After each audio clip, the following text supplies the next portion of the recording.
Hi friends, welcome to our channel. இன்றைக்கி நம்ம சேனலில் எக் குழம்பு எப்படி பண்ணுறதுன்னு பார்க்கலாம். சப்பாத்திக்கு ஏற்ற மாதிரி ரொம்ப சிம்பிளான ரெசிபியாக பார்க்கலாம். அதுக்கு வந்துட்டு ஃபஸ்ட்டு பெரிய வெங்காயம் தக்காளியும் ஒரு பேனில் போட்டு நல்லா ஃப்ரை பண்ணிக்கோங்க.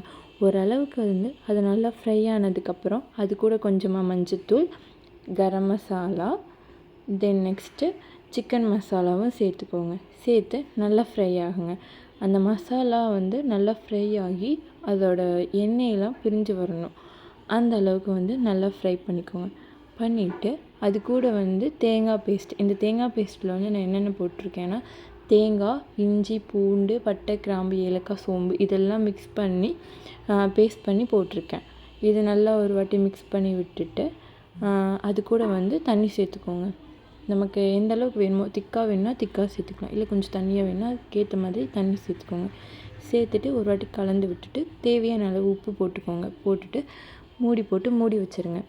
அது நல்லா கொதித்து வந்ததுக்கப்புறம் எண்ணெய்லாம் பிரிஞ்சு வந்ததுக்கப்புறம் ஓப்பன் பண்ணிவிட்டு ஆல்ரெடி நான் எக்கு ஃப்ரை பண்ணி வச்சுருந்தேன் பெப்பரில், அதை அப்படியே ஒவ்வொன்றா சேர்த்துக்கோங்க.